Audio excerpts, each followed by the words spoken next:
Hoje no Sem Filtro, nós temos aqui o nosso convidado, o professor Ciro Bockerman. Ele é especialista em ciências do esporte. Ciro, bem-vindo. Muito obrigado, é um prazer estar aqui com vocês do Dança Sem Filtro. Espero contribuir com bastante informação a respeito de treinamento, atividade física e um pouquinho da dança, né? Sim, vamos combinar. A dança é uma grande arte, né? Além de uma atividade física. Sim. Aí, primeiro, eu queria que você se apresentasse um pouco, que você contasse para o pessoal o que você faz exatamente. Eu sou professor de educação física, formado aqui no Brasil. Também tenho formação nos Estados Unidos, em ciências do esporte, lá nos Estados Unidos. Pós-graduado em treinamento desportivo em high performance, fisiologia do exercício. Então, a minha área de atuação sempre foi voltada à performance desportiva. E automaticamente, hoje, o meu foco maior é no fisiculturismo. Trabalhando com atletas de high performance também, visando o grande desenvolvimento de massa muscular. Mas, automaticamente, tendo estudado e sendo especialista em ciências do esporte, eu trouxe a força resistida, que é a musculação propriamente. Uma das pernas da força resistida é a musculação, existem mais 5. Então, usando a musculação como ato performático, não só no fisiculturismo, mas como auxílio também em tantas modalidades esportivas que nós temos, né? Hoje a musculação ela é a base de qualquer atividade física. Olha, até mas mesmo eu já gostei. do enxadrista, né? Do xadrez, todo mundo fala, tem que fazer musculação. Então, agora eu já gostei porque já surgiram várias dúvidas. Você falou que a musculação é dividida em... A força resistida, na verdade. A força resistida é dividida, uma delas é a musculação. 6. Exato. Então, explica pra gente melhor. Nós temos, por exemplo, as modalidades da força resistida. Você já ouviu falar, calistenia. Sim. É uma delas. Temos o powerlifting, né, que é o LPB, que é o levantamento de peso básico. Tem o LPO, que é o levantamento de peso olímpico. Nós temos o Strongman. Nós temos o CrossFit e a musculação propriamente dita. Então, são as atividades físicas da força resistida, né? Que utilizam a sobrecarga como uma maneira de você desenvolver um ato físico. E aí você estava falando que até o enxadrista precisa da musculação. Isso é muito interessante porque recentemente eu conversei sobre a postura dos musicistas de orquestra. Que eles não fazem aquecimento, que eles não têm preparo corporal e que hoje estão acordando que também é necessário, né? Eu acho que é mais ou menos a mesma coisa em relação ao enxadrista. É um pouquinho diferente. Tem todo o fundamento, esse que você falou, mas o enxadrista utiliza um raciocínio e sabemos que quanto mais desgastado fisicamente nós estamos, naturalmente nossa sinapse é menor, a velocidade de raciocínio é menor. Então, o enxadrista que necessita de uma velocidade de raciocínio muito grande, e ele pode ter uma partida aí de xadrez por horas, então você sentada numa posição com o tronco ereto, começa a cansar, os paravertebrais começam a ficar saturados. Certo. Você começa a perder performance. Sua capacidade de raciocínio diminui. Então, automaticamente, quem estiver mais preparado no condicionamento físico para ficar horas sentado, com os músculos da coxa numa cadeira, das costas também no espaldar da cadeira, e você vai cansando esses músculos, você vai diminuindo a velocidade de raciocínio, que é fundamental para o xadrez. Então, o condicionamento físico do xadrez é para que você tenha mais performance na velocidade de raciocínio. Cansa menos, tem um raciocínio mais ativo. Já os musicistas, eu tenho um aluno e grande amigo, Marcelo Falcão, que é o baterista da Simone, daquela cantora sertaneja. O Marcelo, ele treina musculação como um atleta. Ah, sim. Como um atleta. E faz aquecimento antes também, aquecimentos específicos, porque ele é baterista. Os bateristas que eu conheço são muito cuidadosos, realmente. E eles precisam. Sim. Agora, em orquestra, por exemplo, uma pessoa que toca tuba. Exato. Imagina ficar segurando um instrumento daquele tamanho, né? Ou mesmo violino, também. Que é assimétrico, né? Se ele não tiver um condicionamento, se não tiver preparo, ele vai se entortando. Também tem meu aluno Alexandre, que é violinista.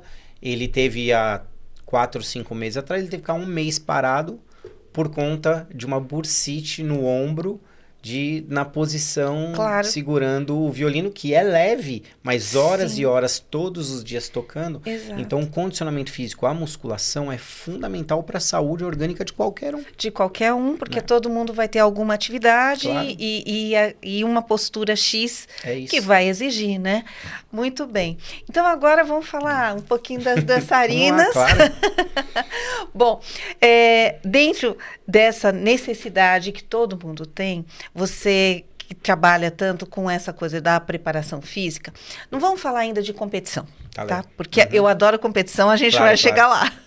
Mas para a pessoa mais assim, comum, né? Do dia a dia, a dançarina do dia a dia, que gosta de fazer suas aulas, o que você recomendaria? A musculação, perdão, você quer... Não, é isso A mesmo. musculação é o elixir da vida, né? Ela nos prepara e, principalmente, ela nos previne. Então, bailarinas que executam movimentos repetitivos, como outras atividades físicas, né? Em vários movimentos, dependendo da dança, alto impacto também, Sim. né? Dependendo qual é a dança. E você fazendo a musculação, você consegue fortalecer mais, protegendo suas articulações, para que você tenha uma prevenção relacionada às lesões. Então, o fator principal é profilático. E depois vem um fator de condicionamento e, por último, que não menos importante, o fator estético. Sim. Então, nós temos que fazer essa tríade, né? A profilaxia, junto com o condicionamento físico, e o fator estético, que é muito bom. Uma pessoa, né, com uma massa muscular adequada, bonita, apresentando ali a dança. Até porque o que você falou é muito importante, depende da dança, né? Então, o balé clássico é um perfil e o breaking é completamente diferente. Então, a gente falar sobre dança é muito amplo. E na dança esportiva, que é onde eu atuo, que eu tenho mais conhecimento, a gente percebia que como é que eu vou falar? O biotipo não poderia ser, normalmente são longilíneos e não muito pesados. Não pode ter aquela massa muscular muito pesada, não, porque tem a necessidade de deslocamento, de agilidade, enfim. E o que a gente vê na dança de salão do Brasil são os cavalheiros, né, os condutores muito fortes, muito maçudos e pesados, porque eles pensam que têm necessidade de levantar a dama. Então, eles exageram ali na sobrecarga, na massa, mas, na verdade, internacionalmente, não é essa lógica, é diferente. Mas eu queria que você falasse um pouco sobre isso, se você percebeu nas danças, nas diferentes danças, balé clássico, ou breaking, ou dança de salão, se você já trabalhou com alguém de dança. Já trabalhei com duas bailarinas na época, 97, 98, que era bailarina do Faustão. E elas faziam... Ali é muito específico também o trabalho. Eram muitas danças, né, que elas faziam. Sim. Então. Agora, eu tenho uma passagem no ano de 96, eu tive a oportunidade de fazer um curso na Rússia com o Matveyev, que é o papa do trabalho de periodização. E lá acabei tendo a oportunidade de acompanhar algumas situações esportivas, uma delas o balé clássico russo, que é um dos expoentes do mundo, né? Sim, e muitas vezes muito diferente do daqui, né? Sim. Gostaria E o que me chamou muito a atenção é que os bailarinos, os homens, eles treinavam musculação pesadíssimo. Você olhava um quadríceps e o glúteo de um dançarino russo, era impressionante. É isso. Eles chegavam a fibrar. Se você olhava na calça, eles treinando com calças brancas, com legging brancas, você via a fibra do quadríceps, do vasto todo o medial, desenho. Tudo. O glúteo, impressionante. É uma coisa impressionante. Menos tronco, né? Eles tinham menos tronco, embora menos em correlação aos membros inferiores. Sim. Mas tinham ótimos braços, ótimos deltoides, trapézios, peitoral. Mais magrinhos, né? Fininhos ou não? Já tinha uma postura mais maçuda. Isso me chamou muito a atenção na época. Eu falei, nossa, um bailarino que tá parecendo um fisiculturista, né? Dada a devida proporção, claro. Sim. Mas eles eram muito fortes. E quando eu vi, eram dois casais que estavam ali no momento em que nós estávamos observando. No primeiro momento, eu achei que era algo próprio. né?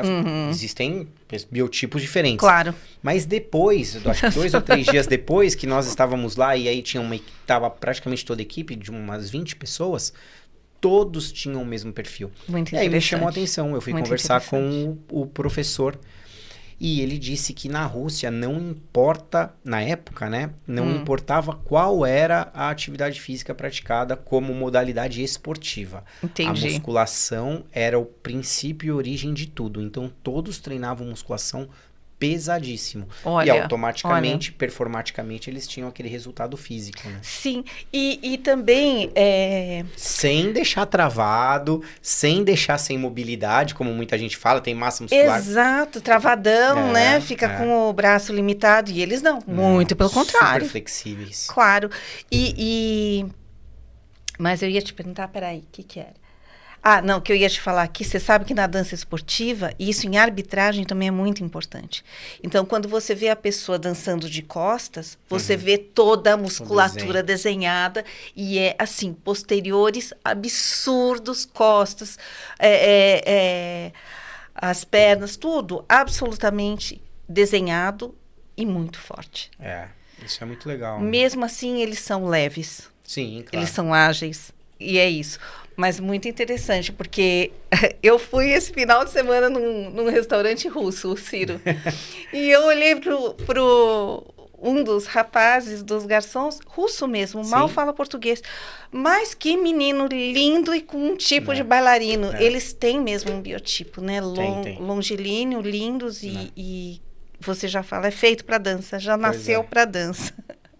Mas vamos para as competições? Vamos, claro. A gente fala assim, né, que 90% da população não vai para as competições de alto nível, então muitas vezes a gente tem que focar mais na pessoa comum, que vai ter uma vida útil maior, né? Falando disso também dos bailarinos, essa coisa do fortalecimento, pensando em vida útil, né? Claro. Fazer o trabalho correto para ficar muito tempo dançando. Mas agora, vamos falar daquela porcentagem, como os grandes campeões, né? Os grandes competidores. Como é que é o treinamento aí? Imagino que seja bem diferente, não? É muito diferente, né? Tanto que nós dizemos que alta performance não é saúde, né? Você está em excesso, você está extrapolando o limiar da saúde. É muito tempo fazendo a prática esportiva, com não só física, mas mentalmente também. O desgaste é muito grande. O desgaste pelo resultado é muito grande, mentalmente falando, né? Psicologicamente falando. Então, a prática desportiva em high performance, ela extrapola qualquer correlação com saúde. Você diz, nossa, ele tem muita saúde. Não. Quanto mais performático ele tem maior número de lesões, o psicológico dele já trabalha num limiar diferente por conta de cobranças próprias, cobranças extras. Então, esporte de high performance não é saúde. E esporte de maneira geral, mesmo que não performaticamente buscando resultados em high performance, também não é saúde. Saúde é só atividade física direcionada. O que é atividade física direcionada? Uma musculação, por exemplo. A musculação não é esporte. A musculação é uma atividade física direcionada. Sim, agora, como uma manutenção da tua saúde. Exato. Agora, qual é o esporte mais direcionado à musculação? O fisiculturismo. Certo. Então, o fisiculturismo utiliza a musculação como um resultado final para a prática esportiva. Né? Certo. Agora, o futebol, o vôlei, o basquete, não. Usa a musculação como acessório de desenvolvimento muscular para aquela prática. Certo. Então, esporte de alta performance não tem saúde. Então, o que você está falando me encanta, porque, na verdade, existe essa romantização que muita gente chegava para mim. Eu fui da Confederação Brasileira de Dança Esportiva, então muita gente chegava para mim e falava assim, a mesma frase, eu quero ser campeão. E isso já, assim, já estava desanimado, nem vou começar a trabalhar, porque vem com essa carga de ilusão, né, do campeão e não vê o processo. Pois é. E isso eu falava assim, bom, tudo bem, você está disposto a encarar, eu faço a minha parte é 50%. Mas a pessoa não dura um mês. É verdade. É raríssimo, porque tem a questão do foco da disciplina, mas é o que você falou é muito importante. Olha, não é brincadeira. Está no limite da não saúde, né? É isso. Exatamente. E na dança você teve contato também com o pessoal de alto nível? Não, esportivamente alto nível não. Sim. É isso, eu não tive a experiência de trabalhar com um atleta da dança. Sim, e não é diferente. Obviamente, assim, existe, eu diria... já passa para quase sofrimento mesmo, Sim. Seja psicológico, mental ou físico, e muitas vezes mal administrado, assim, a ponto de terminar a carreira antes, etc, etc. Então, hoje eu vejo que a gente já tem mais consciência graças ao trabalho da educação física, da ciência do esporte. A grande quebra, eu acho que foi com o Pilates, porque o pessoal da arte não aceitava o estudo do corpo de jeito nenhum, e o Pilates foi quebrando essa resistência. Em relação a isso, você tem alguma experiência dessa quebra de resistência? Existem muitas, né? Muitas, porque se eu colocar aqui, quando eu comecei a fazer musculação, nós estamos falando do ano de 88, onde mulheres não faziam musculação. Sim, foi uma virada que daí entrou a ginástica aeróbica, não foi? A ginástica aeróbica chegou no Brasil como aeróbio, trabalho aeróbio. Então veio a ginástica aeróbica, que veio de... Muita gente fala, eu vou fazer um aeróbico, né? Você ouviu falar. Mas não é aeróbico, é aeróbio. Sim. Mas por que chamam de aeróbico? Por conta da ginástica aeróbica. Daquela época, não era? Que tinha esse nome, que eram os grandes filmes americanos. E aí o que veio pra musculação... com aquele nome. Pra musculação foi a ginástica localizada. Lembra que tinha os pezinhos, colocava caneleirinha na aula? Lembro. Era uma aula ritmada, mas com os pezinhos. Então fazia vários movimentos de resistência muscular localizada. Então as mulheres não frequentavam uma sala de musculação. Era separado. E não tinham homens. Na ginástica localizada era só para mulheres, a ginástica aeróbica também. Aí, com o passar do tempo, os homens começaram a frequentar e começaram a ser campeões. Meu grande amigo de jazz walk da época, o professor Zósimo, Zósimo Barroso. Lembro. Zósimo foi campeão mundial de ginástica aeróbica, né? Sim. Super campeão, um grande amigo meu. Então, os homens começaram a dominar também o que somente as mulheres faziam. Eu entrevistei o Cláudio Franzen, que também foi campeão do Sul, né? Claro. E justamente, eu falei para ele foi meu aluno na pós-graduação de dança, eu falei, peraí, eu conheço você. Eu lembrava do vídeo dele, também, década de 90, ele era um zorro, um Dom Juan, alguma coisa assim, e ficou muito marcante, porque realmente ele vestia um personagem, ficou muito bonito.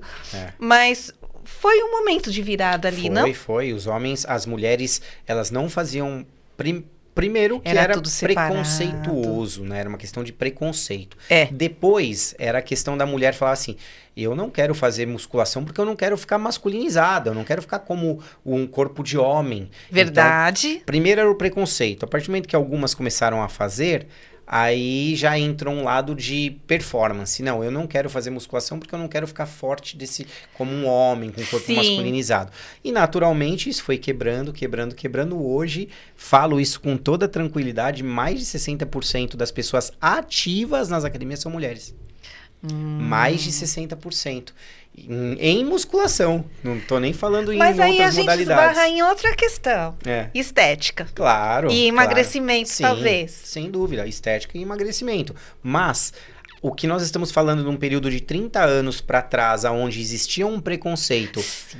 Porque eu lembro das academias de musculação só de homens, aquela coisa muito marombeira e até grosseira, assim...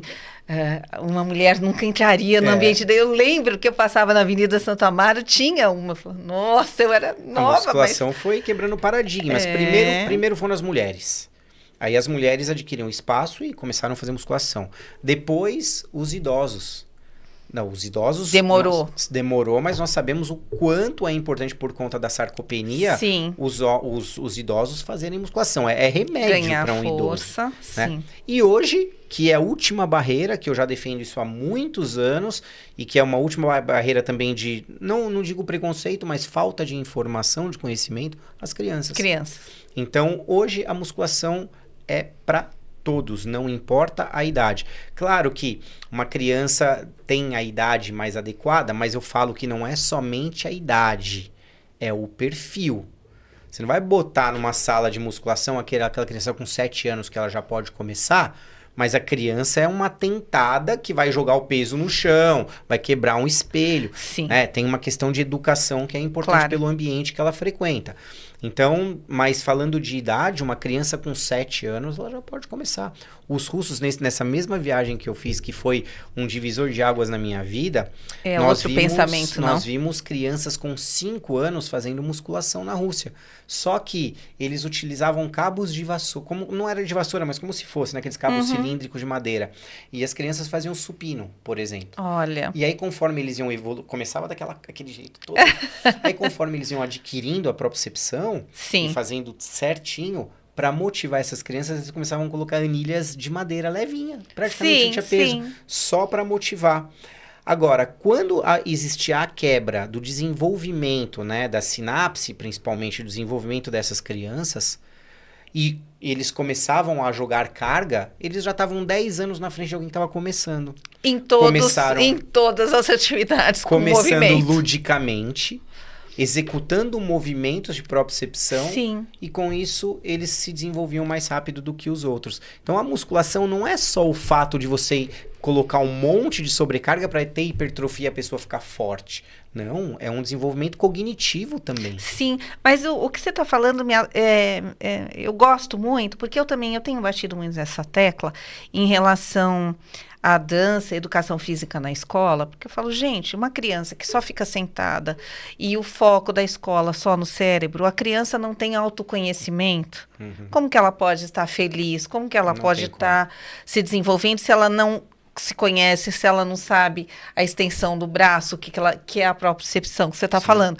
Mas justamente, está somando o que você está falando e essa questão do estímulo vem contra o que está acontecendo com a juventude hoje, né?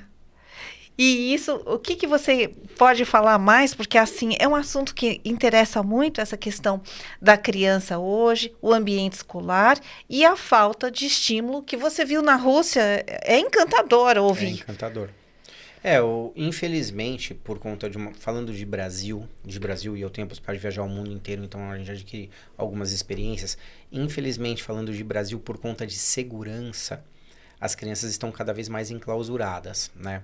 Não é só a tela. A tela é um motivo pelo qual você preenche o vazio de uma criança enclausurada. É verdade. Né? Então, eu nunca tive um videogame na minha vida. Nunca tive. Minha mãe até fala isso, não vou te dar essas coisas de debilóide, é o que ela fala. Ficar na frente de uma televisão assim é coisa de debilóide. Você vai correr, vai pular, vai brincar, vai se machucar, é isso que criança tem que fazer. Só que hoje... Não tem mais a brincadeira na rua. Não tem mais rua. As crianças não pulam mais corda, não sabem mais o que é um pega-pega, um esconde-esconde. É isso, pular muro, subir muro, descer, correr tomar banho de chuva, correr, brincar de pega-pega, são coisas que desenvolvem muito as nossas funções orgânicas relacionadas à motricidade. Sim. E por conta desse enclausuramento que existe hoje pela violência das cidades, da maioria das cidades do Brasil, então as crianças começam a ficar enclausuradas e utilizam a tela como um recurso de entretenimento. Fora do Brasil, eu vejo, por exemplo, nos Estados Unidos, morei muitos anos lá e ainda vou e volto, as crianças saem da escola, normalmente, eu vou dar o exemplo da cidade que eu morava, que era Weston, na Flórida.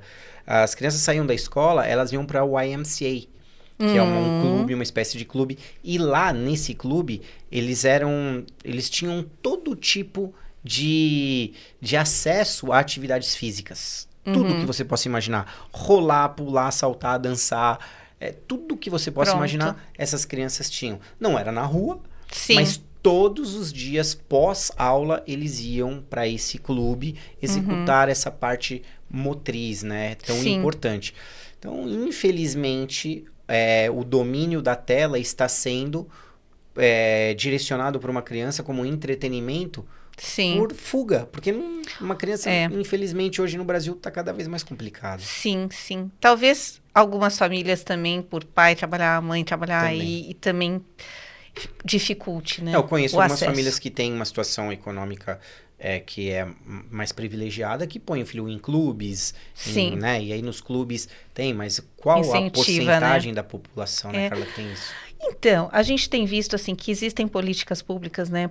Clubes públicos que também têm várias ofertas de treinamento, inclusive, né? Mas assim, ainda assim, eu acho que dificulta, porque a criança tem que ir, se ela está sozinha, os pais estão trabalhando, pronto, já dificultou, né? Então, muito. Assim, são movimentos que ainda a gente está correndo atrás, mas existe já preocupação, né, Ciro? Tem. E também temos que levar para um outro lado, que não é só essa questão da segurança. Você criar um filho dá muito trabalho. Né? Criar de verdade e educar dá muito trabalho. Um pai jogar um tablet e um telefone para o filho ficar na tela resolve o problema dele, porque entretém, a criança fica tranquila ali e resolveu o problema do pai. Até porque então, daí dá para trabalhar ou ficar no celular igual e ninguém vai... o pai poderia pegar essa criança e andar de bicicleta junto com a criança. Claro. O pai fazer uma caminhada, levar a criança a fazer uma caminhada. Exatamente. Né? Mas é muito mais fácil eu jogar um telefone ali, a criança fica quietinha. Até porque pais e mães também estão muitas vezes viciados. Esse é o ponto. Ao invés do pai e a mãe sair para fazer uma atividade física, ela senta lá e fica na tela. Exatamente. Quer dizer, a educação de frequentar a musculação vem dos pais também. É isso. Ciro, muito obrigada. Eu que agradeço. Eu acho que a gente ainda tem muito podcast para fazer, legal, porque a gente precisa falar de estética, de emagrecimento, a gente precisa falar ainda de muita coisa, das competições, arbitragem. É isso. Estou à disposição. Muito obrigado. Obrigada. Então, ficamos aqui. Esse é o Ciro Bockerman. Vai ficar na descrição do vídeo os dados dele, então quem quiser também pode procurá-lo. Claro. E ficamos por aqui. Dança Sem Filtro agradece. Tchau. Obrigado.